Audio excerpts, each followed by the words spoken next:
Hello, everyone. We will take a few moments to let people come into the webinar. And while we are waiting, please let us know where you are connecting with us from. We love to see how far our community reaches.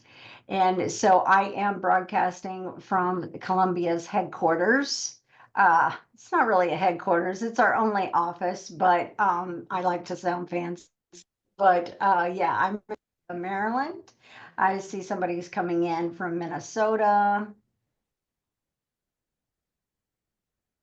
All right.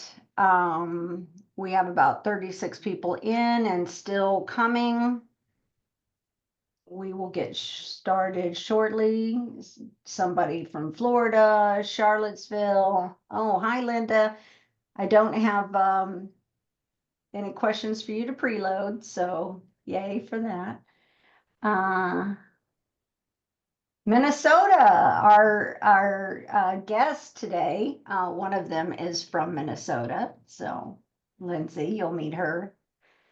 Hi, Veronica. Nice to see you.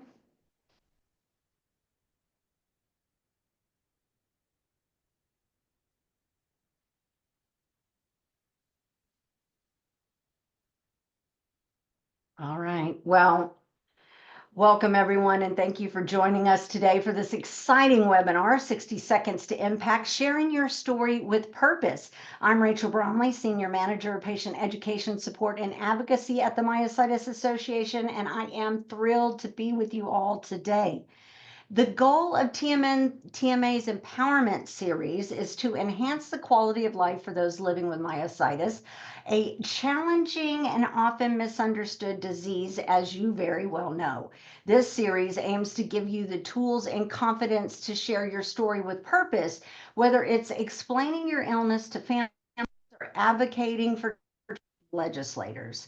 At TMA, our mission is simple: to improve the lives of individuals affected by myositis, fund innovative research, and raise awareness through advocacy. Our vision is a world without myositis, and through efforts like this webinar, we are one step closer to that reality. Founded in 1993, TMA has been a steadfast supporter of the myositis community, and we are proud to continue our work empowering patients, families, and advocates like you. Today's session will provide invaluable guidance on how to share your journey in a way that connects, educates, and drives impact. And Lindsay, if you could share the slides, please. Yes, I can do that. Thank you so much. I will be introducing Lindsay in a... It's like, what was I doing? There we go.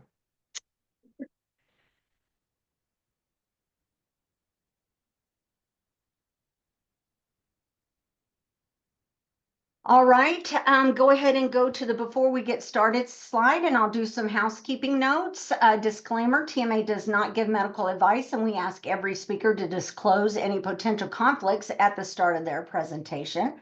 This webinar is being recorded and will be available on TMA's YouTube channel around the 1st of next month. Please put any questions you have in the Q&A box. You may submit your question anonymously.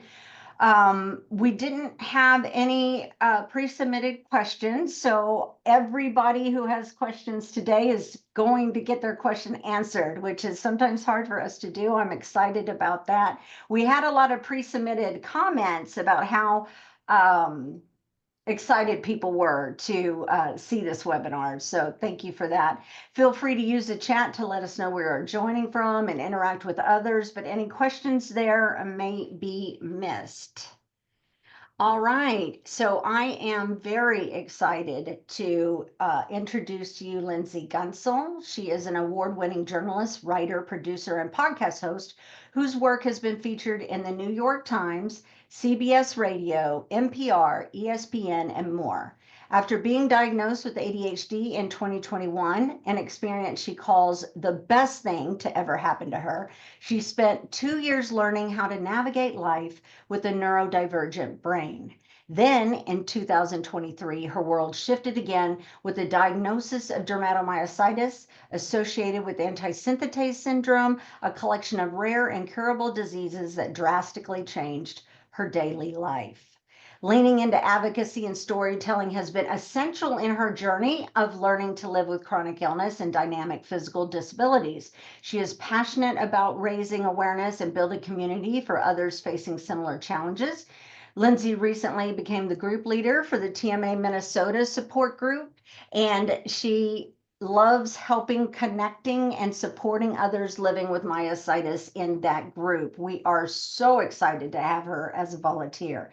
She is also proud to partner with organizations like No Rare, the Infusion Access Foundation, and Nori's Fight to amplify patient voices, improve access to care, and drive meaningful change in the rare disease space. Welcome, Lindsay. Thank you so much for joining us. Thanks for having me. I just want to make sure, can everyone hear me okay? Just We bouncing back. can. Okay, perfect. I'm bouncing And back and forth before between, you get started, yeah. your bio did not talk about the next time you're going to be shining. Oh, Would you please talk about how you're speaking at NIH Rare Disease Day? yes. So, and I will share the link at the end so everyone can watch. But back in November, I was invited by the FDA and the NIH to speak at Rare Disease Day. And it is still happening despite everything that's been going on the last couple of weeks. I know it's been a lot for the rare disease community because there's so much uncertainty in our lives already. And then everything on top of it right now with the freeze in funding at the NIH and the uncertainty about what it means moving forward. But Rare Disease Day is still going on. You can attend virtually. It's a 2-day event. It's February 27th and 28th. I'll make sure to share those links at the end with you. And I will be speaking on Friday, and the title of my talk is The Full-Time Job of Living Rare. So I'm sure that that is something that a lot of you can connect with. All right, thank you so much. And I will let you take it from here and join you back in. I know that you have a special guest also that you will be introducing here in a little bit. So um, everybody stay tuned. It's just going to get better from here. Perfect. Thank you so much, Rachel. So 60 seconds to impact, sharing your story with purpose. If anyone was at the Myositis conference in September in Baltimore, one of the things that I talked about was how the thing I heard over and over again throughout the weekend, it was people's frustrations that our medical providers don't understand this disease better, right? That the few experts we have out there, the few rheumatologists that we've all been able to find who have been able to treat this incredibly complex disease and rare diseases in general, incredibly complex, we're not getting the message out to the broader community. We're not reaching those medical students or, the doctors who have been around forever who are set in their ways. And one of the things that the patients and the patient advocates were expressing their frustration over was the fact that like the doctors are our advocates on the medical side aren't bridging that gap. And one of the things that I think is really important to acknowledge is our doctors are strapped, just like we're strapped, just like we're at capacity. And so putting another task on their shoulders and asking them to basically be the go-between in building awareness for our disease is a giant ask. And the unfortunate reality is that task has to come down to us, right? We're the ones who are living this experience. Think about it. You are your own best advocate. At the end of the day, you know your body better than anyone, better than your doctor. You are going to be the person who always puts yourself first. And so it was just this idea that it's really important for us to push forward in that way. So that's where this all came about. As Rachel said, I've been a journalist for, God, approaching 20 years now. And somebody asked me yesterday during a radio interview if I thought that all of this happened for a reason, right? That like my entire journey as a journalist and as a producer and a writer was preparing me for this. And I'm not somebody that, believes in like all of the things coming together for me to get this rare disease. But I do take solace in the fact that one of the things that I grieve the most is the loss of my career. And so to be able to take my expertise and something that I love so much and be able to use it for impact has been such an important part of my healing journey. It's not easy to share your story. I'm a chronic oversharer, and I always have been. And that has been a big part of me staying sane. In the early days when they couldn't figure out what was wrong with me, and I was waking up at 3, 4 in the morning with incredible pain and discomfort, I was going on Instagram stories and just venting, almost like a little video journal. And I connected with so many people who had been through similar things. I was able to connect with people in the medical community who pointed me in the direction of potential answers. And it was just nice to kind of feel like I was being heard. And so whether you're here because you want to take your next step in advocacy, you want to improve as a public speaker, you want to share your story on social media or on the news, or you just want to get better at sharing your story with your friends and family, because that's a huge part of this as well, I think we're going to be able to offer you some really great tips. So I do just want to kind of run through a few of the things that I think you're going to get from today's session. So the first being the power of storytelling. I just said it, like, we are our own experts. Who is better at telling your own story than yourself? Mastering the 60-second story formula. That is a beast, and it is incredibly hard. And I'm never going to start a clock and time you out or time myself out. I talk a lot. I can talk for days on end. It's probably one of my favorite things to do. But in certain situations, whether you're doing a TV or a radio interview, or you're speaking to a politician and your time is tight, being able to pin down the most important points of your message on that day is crucial. And it's just sticking to the structure of the story, which we'll go over. And then we're going to hear from another incredible advocate who recently joined the rare disease community. She is somebody who has her own chronic health journey dealing with endometriosis and lupus, and she joined the Dermatomyositis community, and we're so lucky to have her. And then we will walk through kind of a guided template that you can use to go through your own story. And so before we get too far, I do want to, I'm going to pop out of the share screen for just a second, because I'm going to share some documents with you all that I want to make sure you have access to. And all right, so here we go. So I'm going to put these into the chat. All right, so the first two are, those are talking points that I put together from ChatGPT. I'll be honest, I didn't do anything. This is not like days of work that I put together. I simply went into ChatGPT and I said, give me some starting points. So if you open up those documents that I just sent, it gives you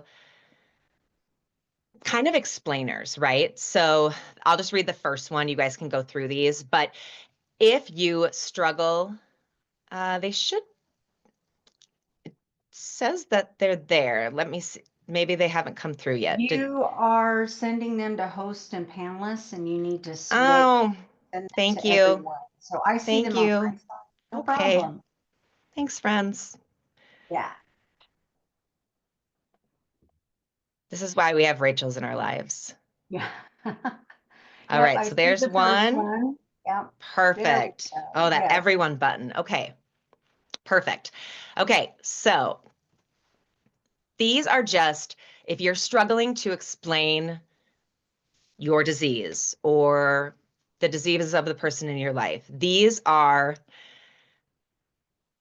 anecdotes or explainers to get you in. So here's one. Think of it like having a car where multiple warning lights are on, but no mechanic can figure out exactly why. Or if you've ever had a computer with a virus, that's what my body feels like: slow, unpredictable, and hard to fix. Now, you might not be somebody who wants to compare yourself to a car or a computer, but there are a bunch of different ways to look at that. And how I look at it is you're just trying to find a way to connect to that person, right? So you're trying to give them a way to understand the complexity of your rare disease.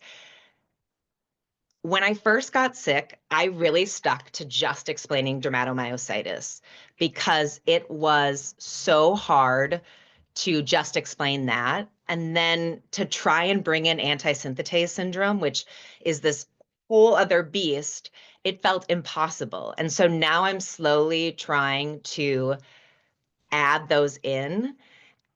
And how I have found it the best to do is like building off of what I have built before. And so these can really help. And so there's one that is specific towards myositis, and then there's one that is just generic. And I do see a couple of people can't see them because of they're watching on their phone. I'll make sure that these get sent out in an email to attendees after, along with the slideshow. And then the next one that I'm going to pass along, these actually are both from, they're not reading in English. Has anyone been able to open them successfully? Oh, I know why. I'm sorry. Give me 1 second. I can doing this on the fly.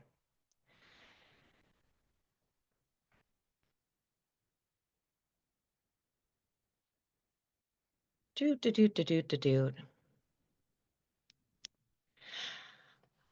Okay.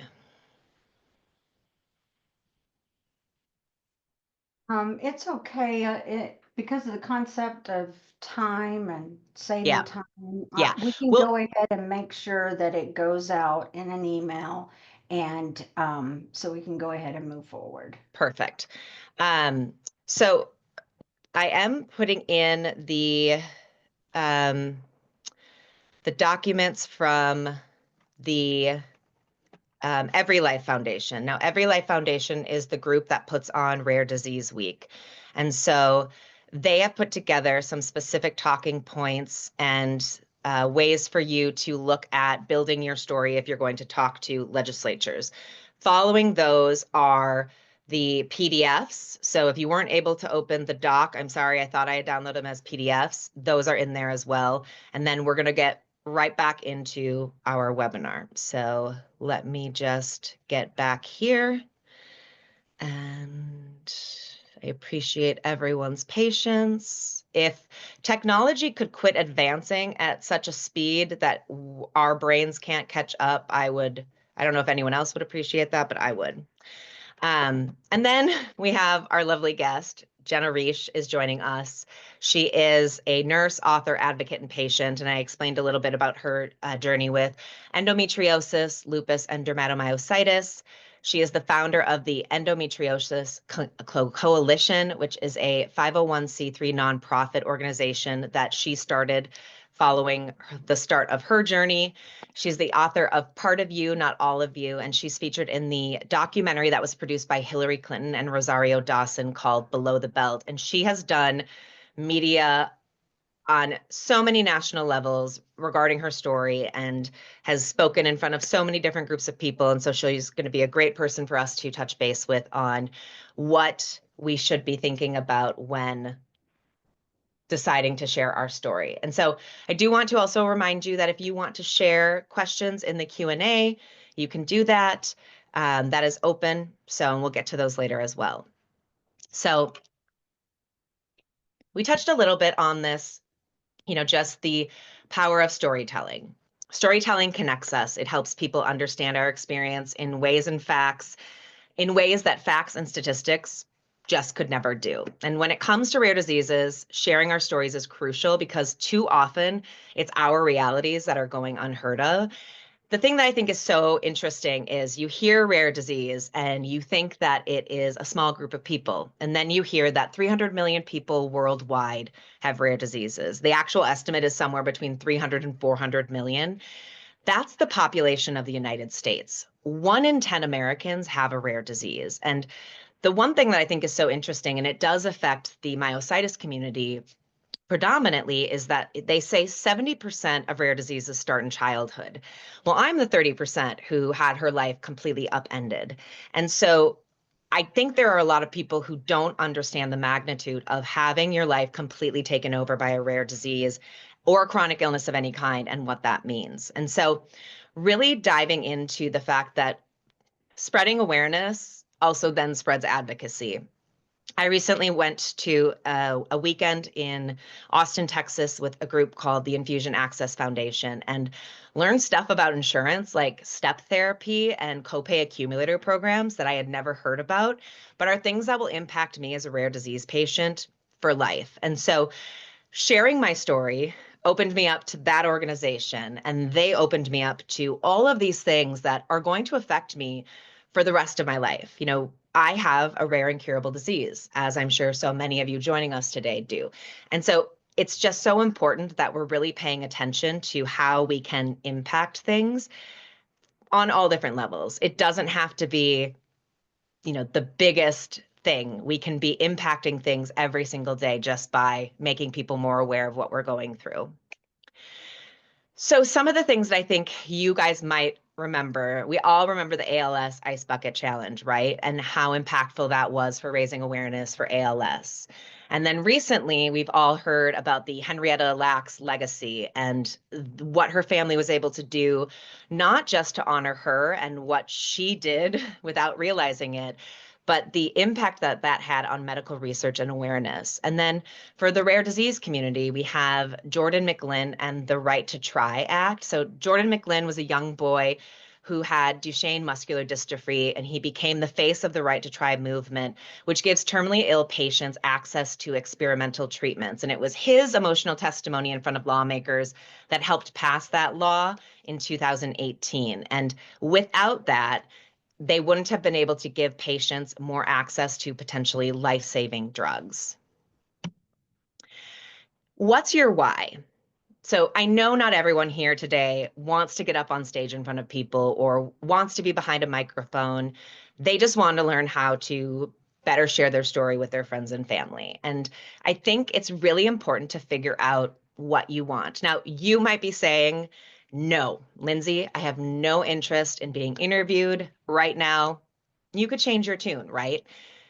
You don't become super comfortable speaking in front of people on day one. It's something that is built up year after year after year. And so starting where you're comfortable, which might be just working on how to explain to your neighbor your rare disease, that is something that you can build upon, right? So what's your why? Figuring that out is a great place to start.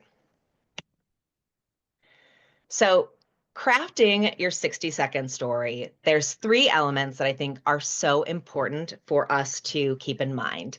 The hook, grabbing attention quickly, the heart, sharing your diagnosis and the impact it has on your life, and the hope, the highlighting your purpose or call to action. So I'm going to share my hook with you, and my hook involves a photograph. Anytime I'm sharing my story with someone that doesn't know me or doesn't follow me on social media, I make sure to show them this photo. And I say, for 2 months of my life, while I didn't know what was going on with my body, I woke up looking like this. It is the world's best attention grabber, and the only reason it works is because I no longer look like that. I mean, if I still did, I wouldn't have to show them. But I show them that, and that immediately makes them go, oh my goodness, what could be going on? So then I lead into the heart. The heart being, I've had more than 350 doctor's appointments in 2 years, and that doesn't include the 24 days I spent in the hospital. Or experts estimate there's around 75,000 people in the US who have a form of myositis. That's the population of Lakeville. Now, Lakeville is a suburb where I live, so you would make it, relevant to your neck of the woods. But that then gives them a way to think about it. Because when you hear 75,000 people, if you're thinking of them all in a stadium, that's a lot of people, right? But when you think that's one suburb of the Minneapolis-St. Paul region, it really puts it into perspective. Then there's the hope. So there's this clinical trial that has patients finding remission-like stages for more than 2 years, and I've been working nonstop since September to get myself into it. It gives them something to follow up with the next time. Hey, Lindsay, how is that clinical trial going? It's something for them to ask about. It gives you kind of an ending, like, we don't have to keep talking about this. This is where I'm stopping it. But your hope can be anything. It can be, I'm just trying to have more good days than bad days right now. And honestly, you asking how I'm doing is so hopeful. It's so kind. Thank you. Now, when I first got sick and I would see people out, I made it kind of my mission. If people didn't ask specifically, how are you doing with your health? Or how have things been going with your illness? And they just said, like, hey, how are you doing? I'd be like, I would respond like everything was normal. And I would just say, like, oh, last weekend we did some stuff around the yard, or, John's got a project, because I didn't want to assume that everyone knew about my disease, whether they followed me on social media or not. And so I would get some looks, like people would be like, well, why is she ignoring like the elephant in the room? And so I think it's really, you know, purposeful to make people ask, like, hey, how are you doing with your health? Instead of just this open-ended, how are you doing? Because we're not just people with chronic illnesses, right? Despite all the things it takes over in our lives, we have a lot of things that are going on that don't involve chronic illness. And it actually is the perfect segue into today's guest, Jenna, if she is there. Jenna opened her bio with, Jenna lives a full and fulfilled life despite managing multiple chronic illnesses. And I just thought it was such a lovely introduction, because so often we think of our lives as what we do, right? Our jobs, our bios are always about our jobs. But how wonderful to be able to think, oh, she has all of this stuff going on, all of these things that are, quote unquote, could be holding her back. And she's living this wonderful life with it all, not despite of it all, with it all. And so just want to welcome her to the conversation. I'll give her a chance to introduce herself to the group. Hi, thanks so much for having me, Lindsay. It's honestly an honor to be here with this community, which is like my newest chronic illness community that I've been welcomed to. And I just really appreciate the opportunity. Did you want me to go into my bio a little, or are you going to do that? No, why don't you just take it? Sure. So by trade, I'm a nurse. I've been a nurse for 16 years now. I've kind of hopped around different specialties, but my most passionate specialty I've ever worked in was oncology, and specifically the what we call blood cancers, leukemia, lymphomas, and doing bone marrow transplant. And it was while I was working in this position that I got sick with my very first chronic illness, which was endometriosis. It took me about 2.5 years to be diagnosed. And that was despite having my medical pedigree, understanding how to navigate the healthcare system, and basically having like a world-renowned institution at my fingertips. I was at UCLA and I was managing a cancer department at the time. So I was getting like backdoor appointments. If I was a picture of if you could fast track diagnosis, it would be me. And it still took me 2 years. So in that, when I got on the other side and recovered a bit, I kind of sat and thought about, if it took me 2 years and I understand health and healthcare and all of these things, and it still took me 2 years, how much longer is it going to take people who don't have all of those things?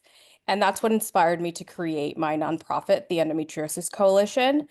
So for those who don't know, endometriosis is the disease where tissue similar to the lining of the uterus ends up in other places of the body.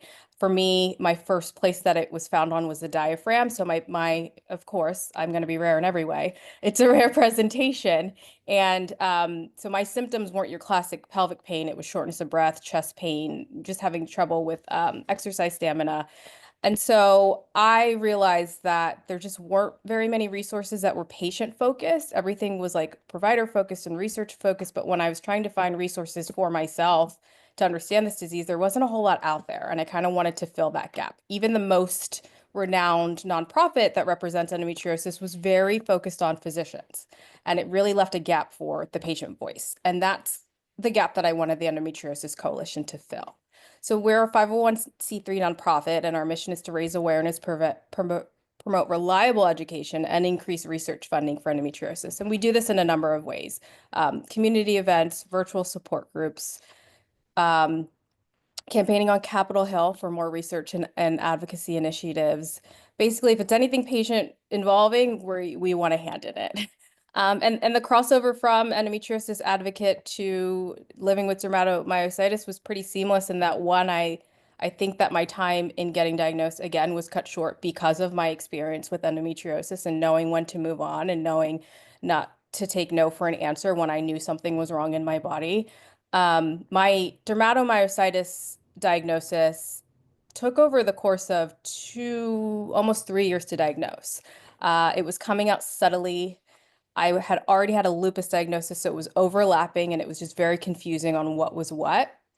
And it wasn't until actually last fall that everything just kind of hit the fan, just like Lindsay, that picture that she has.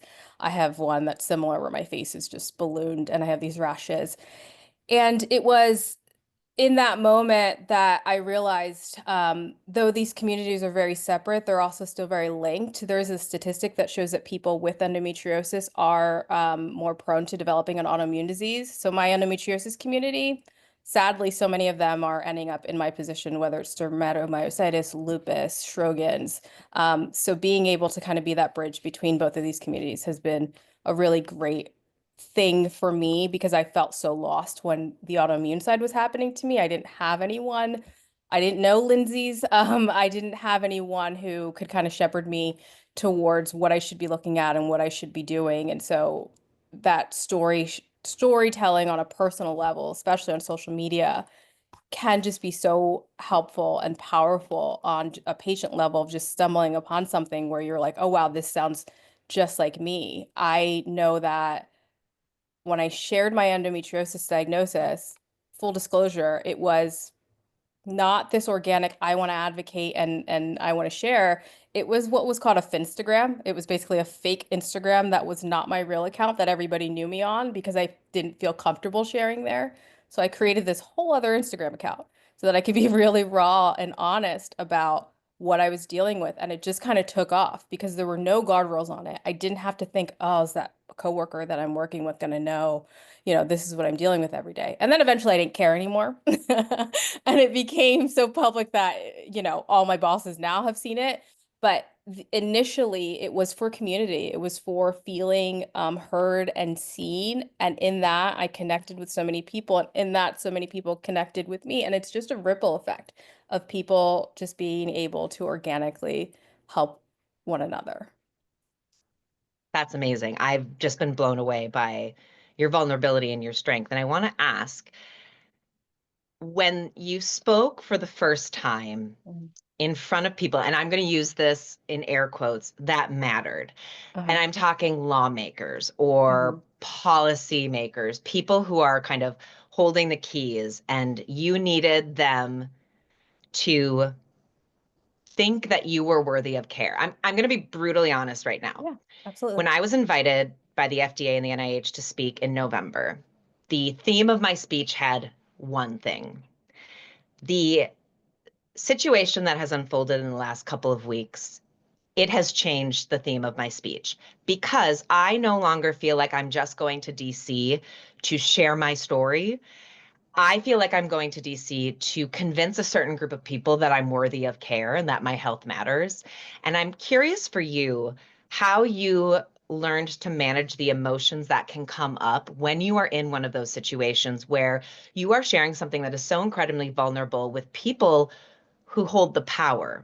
And I know I'm worried about going to Capitol Hill and just sobbing straight in front of my legislatures.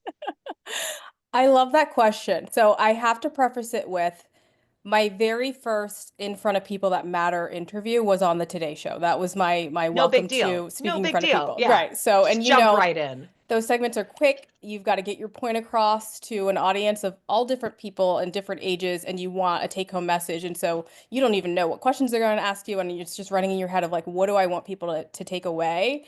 And I led with the fact that I'm a nurse, and it took me this long, and it shouldn't have. And that was kind of my 60-second pitch is I know so much about healthcare. This disease is so common, and it still took me this long. So I had some prep before I went to Capitol Hill. I'd done other media interviews since then.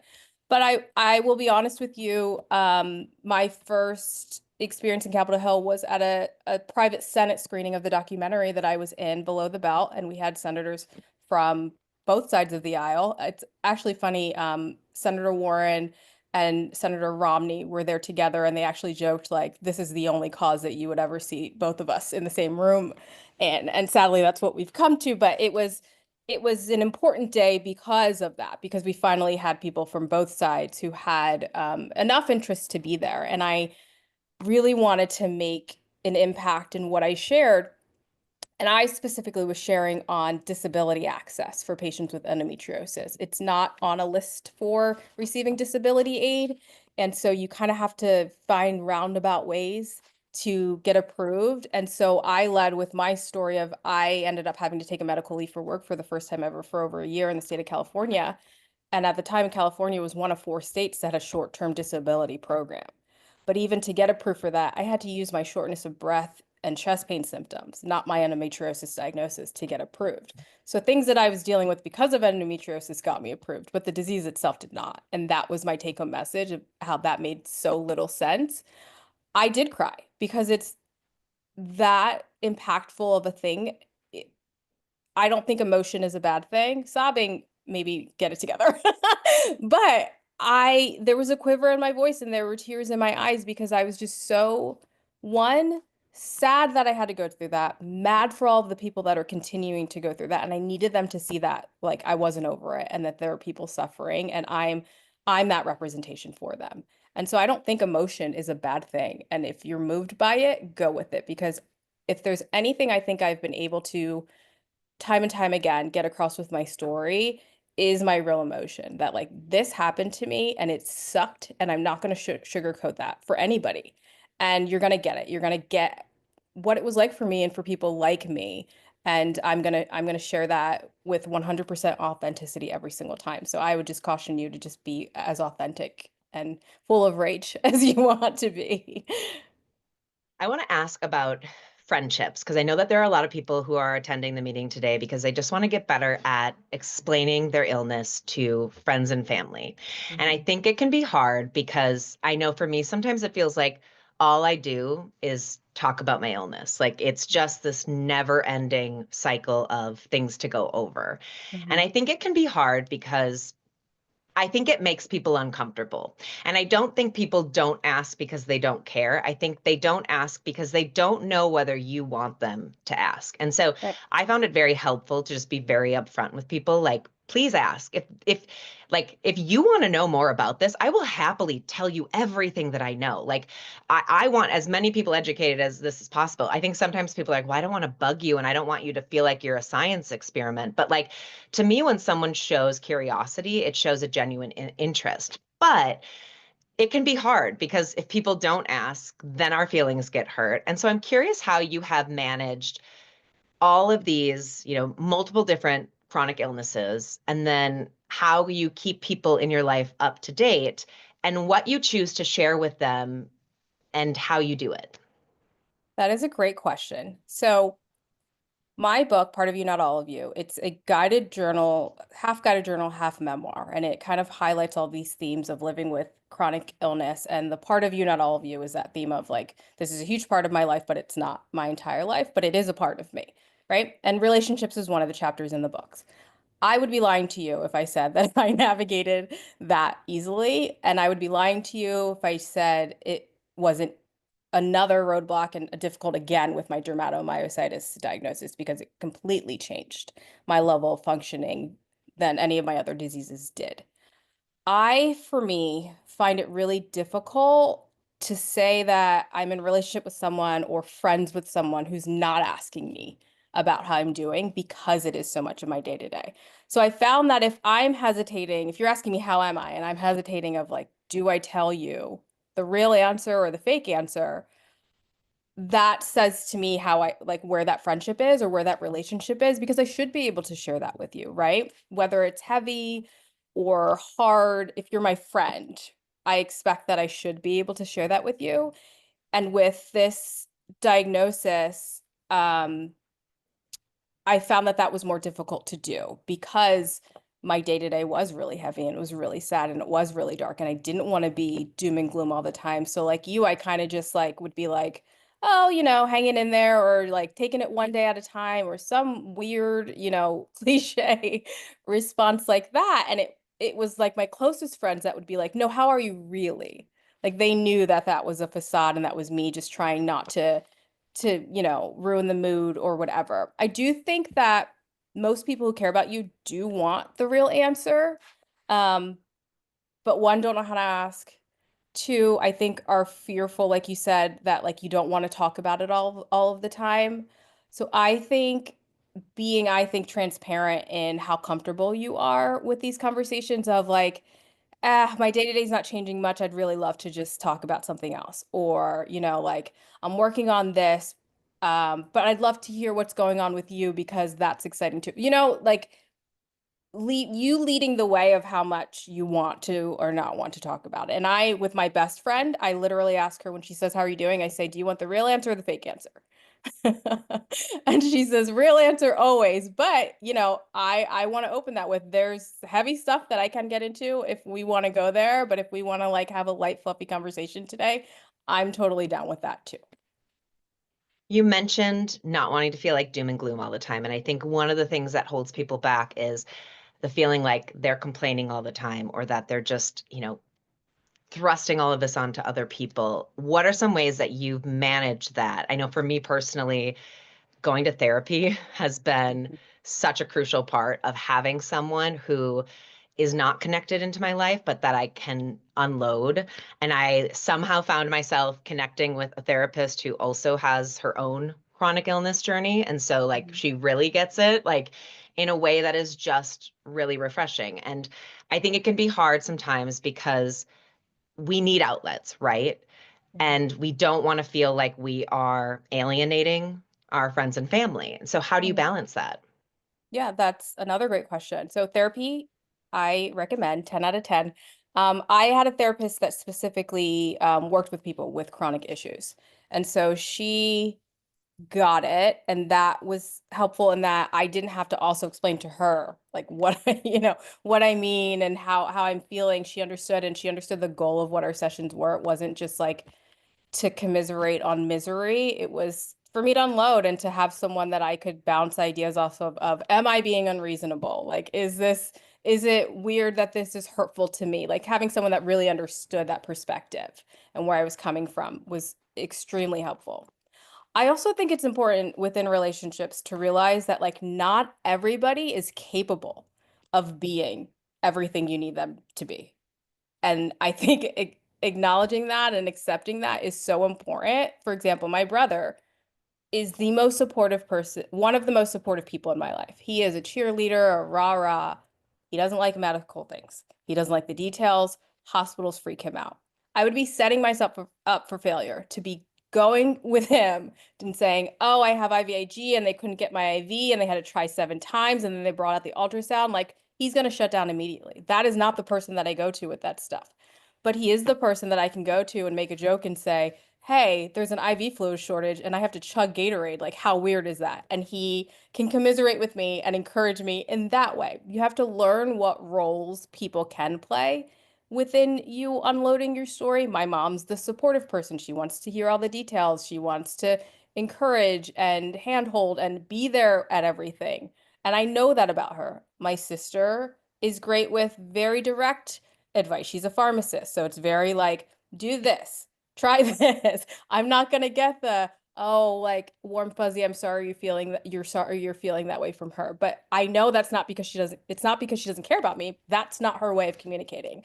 So I think understanding different people's communication styles within your life will help you not set yourself up for failure and expecting things out of people who, like I said, are not capable of giving that to you. And to go off of that, I think something that I have learned is setting expectations before you start a conversation. I'm a fixer.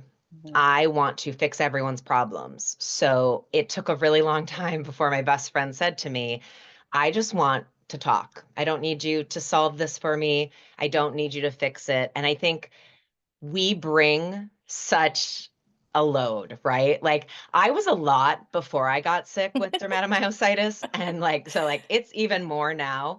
But I'm not coming to you with this expectation that I need you to solve anything for me. I just need to say it out loud to someone. And I think setting that expectation was huge. And then realizing, what are ways that people can show up for me that works for them. My mom is the making meals and doing things like that and helping out with our pets, and that's where she thrives. But it took a little while for all of that to get figured out. Okay, so we only have 15 minutes left. So I want to just go over some of the things that we did touch on briefly about crafting your 60-second story, because I do want to make sure that we have time for questions. And I'm going to put myself on the spot and I'm going to do an off the cuff 60-second story for you, because I'm going to Capitol Hill next week. And I did say that I'm nervous, and I'm not joking when I say I am sick to my stomach nervous. I got the list of the expected meetings that I'm supposed to have. And all of a sudden, every fear and anxiety and strangeness that I have felt in the last few months came flooding back. And I was like, oh my God, I don't want to do this. Maybe I should cancel. And then I was like, why would I go to DC and not do this? And so I'm going to put myself on the spot and just throw myself to the wolves, because I did a radio interview yesterday and I know exactly where I stumbled. It was the second that I was trying to read statistics, because I am an expert at sharing my story. I am not an expert at policy or budget cuts or understanding any of those things. And the second that I started to dive right into it, you just hear this in my voice of just floundering. It was so obvious. And so when we came back from commercial, I called it out. I was like, yeah, this is me practicing, because I'm not an expert at this. No one is expecting you to be an expert at this. So figuring out what your area is so important. I do just want to touch really quickly on some of the examples for the heart. So we all have that attention grabber, right? That thing that hooks people. We have a rare disease, however you want to share that. But the heart can be, I think, a little bit harder for people to connect to personally, right? We don't want to feel braggadocious or that we're just over the top. But these are the things that I think you should keep in mind. Thinking about the moment that everything changed for you, the emotional toll that comes with having an invisible illness, the impact that it can have on your relationships and your identity, and then the frustration and at the same time, the resilience that comes with it. Those are all things that every human being can connect with, whether they have a connection to a rare disease or not. And so before we get into the Q&A, I am going to stop sharing from my screen for just a second, and I'm going to pull up that lovely myositis talking point that I had shared with you all. And let's see if I can go back to sharing that. We do have some questions in the Q&A, which makes me very, very excited. So Lindsay, you do not have Yep. to manage the chat. We have copied the questions that people put in chat into the Q&A. So there you will see double. Okay. Amazing. Thank you. Focus on the Q&A box. Thanks. Okay. So here is those myositis specific talking points. So I found that it's so hard sometimes to explain what myositis is. And I even mentioned at the beginning of my journey, not even sharing the antisynthetase part, because it was so overwhelming to get that all out. And what I did was I went into one of the support groups that I belong to, and I just asked how other people explained it. And somebody gave me an amazing analogy. They said that I think of antisynthetase syndrome as a hand, and the palm is the antisynthetase syndrome. And then each of the fingers are something that I deal with, because we think of antisynthetase syndrome as an umbrella. And I was like, oh my gosh, that is genius. So that's how I, from now on, am going to explain all of the different things that I deal with that are under that umbrella. But so here's some great ways for you to just metaphors, analogies, some direct, clear statements, things like that that you can use. I think that's really great. But like I said, I am going to do my quick 60 seconds. You know what? I'm actually going to set a timer because why not give myself the challenge? All right. If I can find it. Timer, 1 minute. All right, we're starting in 3, 2. I'm doing this as pretending that I am at Capitol Hill and I'm meeting one of my legislatures. So that's where we're at, okay? 3, 2, 1. Hi, my name is Lindsay Guentzel. I am a resident of Crystal, Minnesota. So I live in your district. And I'm here today because I am a patient with a rare disease. In January of 2023, my life was completely upended when I was diagnosed with a rare incurable disease called dermatomyositis associated with antisynthetase syndrome. And over the last few years, I've had more than 350 medical appointments. I was in the hospital for 24 days. My life has become a full-time job of keeping myself healthy. In fact, my most recent letter from my doctor to my insurance company said, we have been able to keep the patient alive and out of the hospital. And that's basically what I'm working with right now. I'm here because I'm concerned about the effect that step therapy will have on patients. Right now, the cost of medical care for us is insane. And the one thing that I think is really detrimental is that there aren't clear standards set for what the meaning of failure has to do. Dang it, that was my minute. A little long, but we were getting there. So I would have wrapped it up by saying, I'd really appreciate your support moving forward on any bills that involve step therapy. Can I get your card so that we can stay connected? Because the likelihood is that I'm not speaking to my actual representative. I'm speaking to somebody who works in their office. But that was that. 60 seconds goes very fast. Now, they're not going to cut you off at 60, but the goal is to get there as quick as possible. And if you think of 60 seconds, it's typically 120 to 180 words, depending on how quickly you talk. Now, I'm a fast talker, so that does that, but all right. So we're going to roll into questions because we've only got 8 minutes left. Jenna, if there's anything that you want to jump in on, please jump in.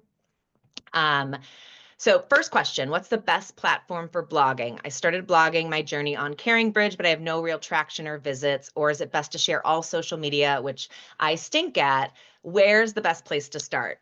Why don't you take that one? For me, it was Instagram only because that was easy and that I could just, there wasn't a format, there wasn't a certain amount of words I had to reach, there wasn't a specific list of people I had to send it to. It just went out there and whoever stumbled upon it, stumbled upon it. But like I said to you, I wasn't comfortable doing that with people that I knew in the beginning. And so I know that that can be a barrier of feeling kind of that like a little bit of that stigma or judgment from people that you know and having all of your business on social media. So you could start small with just sharing, you know, little bits of your story on your own personal social media just to get the gist of what it feels like for people to know these things about you, because it can feel really, really big to finally like put it out there in public in a way that doesn't feel like you're just complaining and you like want sympathy, but in a way that's like awareness invoking and just showing the real side of what your day to day is like. So I think finding a social media platform that already works with the way that you like to share is important. Like if I'm not a writer, a blog is not the place for me, right? So if pictures is the way that I communicate, if it's video, then TikTok works better for me. So I think finding a platform that already works with your strengths and the way you storytell. And I think one of the things with CaringBridge to keep in mind is I don't know that the SEO would work, meaning that people might not be finding you because it's blocked off for privacy. So anything that you share, if you're sharing it and I'm searching for myositis patient, sharing stories, none of that's going to come up. So moving to a public platform like Substack or just even like a simple WordPress, I think would be great. How do you share your invisible rare disease without people feeling that you're playing the victim role? The fact that our illness is not visible makes it harder for people to believe us. So I struggle with this all the time. You saw what I looked like in those early days. People say to me all the time, but you look great. I literally have had a myositis expert, like a doctor in the myositis field, say that to me, but you look great. And it is so frustrating. Here's how I make myself feel better about it. I feel terrible all the time. If I also then looked terrible, it would make me feel even worse. So I just know I have to advocate harder for myself. Add that into what you're saying. I know I don't look sick, but oh my gosh, you have no idea what's happening inside of my body. Call the elephant out in the room right away. I don't know, Jenna, what have you had that has helped for you? That is really hard because, like you said, it's invisible. I will say, and this is maybe a blessing and a curse. When I was first diagnosed with dermatomyositis, I was on such a high dose of prednisone, and I gained 45 pounds from it. So it wasn't so invisible anymore for the people in my life. Like they were seeing me in a way that they were not used to seeing me, just like very puffy and swollen and with all the rashes. But for the things that weren't so visible, I think I've done a good job of not being a highlight reel sharer in my life, both on social and in my real life. So that when I am sharing that something's bad, people know that that's not all that's always going on with me. So I never get a, oh, this again, because when things are good, I share that they're good, and when they're bad, I share that they're bad. So it's never just one side of the life that I'm living. So I think it's easier for people to believe, and I hate even saying that, um, when I'm sharing the bad side, because they see the juxtaposition, because I'm open with it, right? If I'm out and about one day and I feel terrible the next, I'm going to be honest with you about both of those things. The next question, it might be the last one we get to before I have to throw it back to Rachel. When talking to someone about your disorder for the first time, is it better to call it myositis or inclusion body myositis? Or is it better to call it a disorder or a disease? I think it depends on who you're talking to. I'll be honest, when I first tell people who have no medical knowledge, I literally go the basics. I have a rare and curable autoimmune disease that attacks my muscles. I don't even say myositis because they've never heard that word before. And all of a sudden they're thinking, how is it spelled? What is that? I lay it out as basic as I can. And I straight up say, my body is attacking my muscles. They're breaking down and dissolving into my bloodstream. I got to be honest, as somebody who has it, this whole like, oh, myositis is muscle inflammation. That does nothing to tell the story. That is not anywhere near. And so painting a picture of what it is. But I think, being honest about the symptoms and how it affects you without feeling like you need these people to be able to ace a test on naming what your disease is. No, I love that. The painting the picture. I use descriptors like, on really bad days, it's hard for me to hold up my cell phone or lift a coffee cup or climb up my stairs. And that really shows them like, okay, my baseline of what I know you is you can do XYZ. So for you to be saying you can't lift a cell phone, like that really paints the picture of what's going on.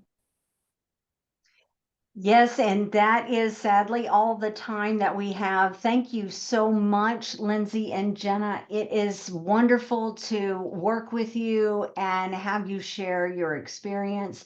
And I will be sure to have a follow-up email with everything that has been shared today and next steps.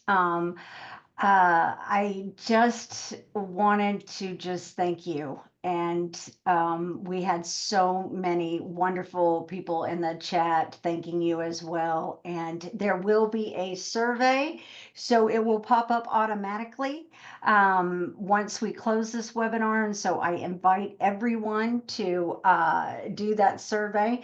And then also check out our support and affinity groups. We have so many groups that are reactivating, similar to how Lindsay is doing with TMA Minnesota. We have lots of new regional support groups that are coming back to life. So check our calendar for that. And for your medical questions, be sure to join us on March 11th with Ask the Expert with Dr. Shailanda Johnson. So for that, I will say goodbye for now. Thank you, everyone.